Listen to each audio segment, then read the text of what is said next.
मृत्यु जीवन का अटल सत्य है, यानी जिसका जन्म हुआ है उसकी मृत्यु निश्चित है। पृथ्वी पर आए हर एक जीव को इस लोक को छोड़कर जाना पड़ता है।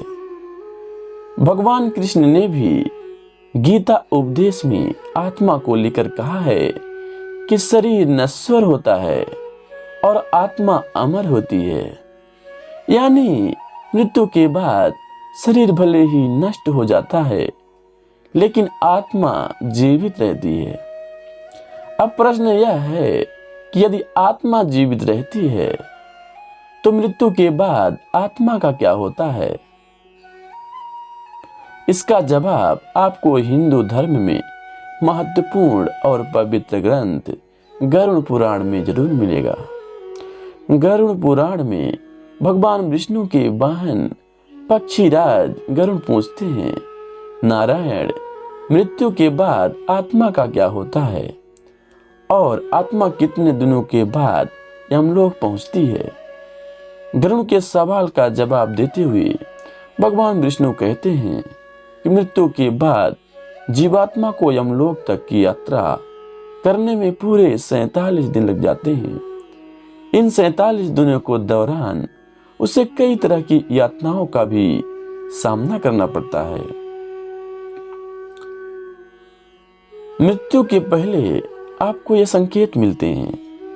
भगवान बताते हैं कि जब किसी की मृत्यु नजदीक होती है तो सबसे पहले व्यक्ति की आवाज जाती है। इसके बाद मृत्यु से कुछ समय पहले ही व्यक्ति को दिव्य दृष्टि प्राप्त होती है, जिसमें मनुष्य सारे संसार को एक रूप में देखने लगता है और इस तरह से उसके शरीर की सभी इंद्रियां शिथिल हो जाती हैं। जब व्यक्ति की मृत्यु हो जाती है तो यमलोक के 2 दूत आते हैं और दूतों को देख आत्मा शरीर का त्याग करके बाहर निकल जाती है। आत्मा के शरीर त्यागने के बाद यमराज के दूत आत्मा को गले में पास बांधकर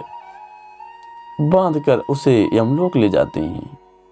मृत्यु के बाद 13वीं और पिंडदान क्यों जरूरी होता है, आइए ये भी जान लेते हैं। मृतक व्यक्ति ने यदि अपने जीवन में पाप कर्म किए होंगे तो यमदूत पापी आत्मा को गर्म वायु और अंधेरे रास्ते से यमलोक ले जाते हैं और मार्ग में उसे कई तरह की यातनाएं झेलनी पड़ती हैं। इसके बाद आत्मा को आकाश मार्ग से वापस करके घर छोड़ दिया जाता है। कहा जाता है कि मृत्यु के बाद मृतक की आत्मा अपने परिवार वालों के साथ 13 दिनों तक रहती है और मृत्यु के बाद होने वाली अंतिम क्रियाओं और रस्मों को भी देखती हैं। 13 दिन के बाद जब आत्मा का पिंडदान 13वीं और ब्राह्मण भोज आदि किया जाता है तो इसके बाद यमराज के यमदूत आत्मा को फिर से लेने के लिए आते हैं। इसलिए हिंदू धर्म में किसी की मृत्यु के बाद 13वीं और 10 दिनों तक पिंडदान करना जरूरी माना गया है, क्योंकि इससे आत्मा को यमलोक तक की यात्रा करने के लिए शक्ति मिलती है। लेकिन इसके बाद भी यमलोक तक की यात्रा आत्मा के लिए आसान नहीं होती। जब 13 दिनों के बाद यमदूत आत्मा को यमलोक ले जाने के लिए आते हैं तो आत्मा को सबसे पहले बैतरणी नदी पार करनी पड़ती है।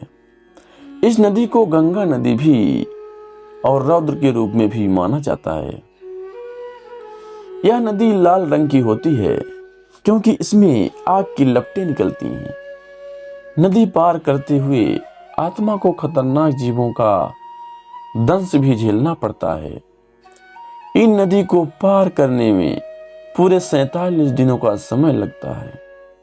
लेकिन यदि व्यक्ति ने अपने जीवन काल में अच्छे कर्म किए हों या गौदान किया हो तो उसे ये यातनाएं नहीं झेलनी पड़ती, क्योंकि उसी गाय की पूंछ पकड़कर आत्मा बैतरणी नदी को पार करती है।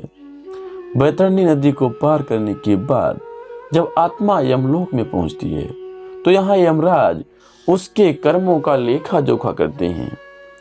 इस तरह से जीवन काल में किसी कर्मों के अनुसार यमराज आत्मा को स्वर्ग या नरक में भेजते हैं। इसलिए व्यक्ति को अपने जीवन में हमेशा अच्छे कर्म करने चाहिए, क्योंकि अच्छे कर्मों का फल न सिर्फ जीवन बल्कि मृत्यु के बाद भी मिलता है। मृत्यु के बाद आपके कर्म ही आपके साथ जाते हैं। उम्मीद करता हूं कि आज की यह जानकारी आप लोगों को पसंद आई होगी। और वीडियो अच्छा लगे तो वीडियो को लाइक करें, शेयर करें, और अगर आप ऐसी ही वीडियो देखना चाहते हैं तो हमारे चैनल को सब्सक्राइब करें। आपका बहुत बहुत धन्यवाद। आप और आपका परिवार हमेशा स्वस्थ रहे।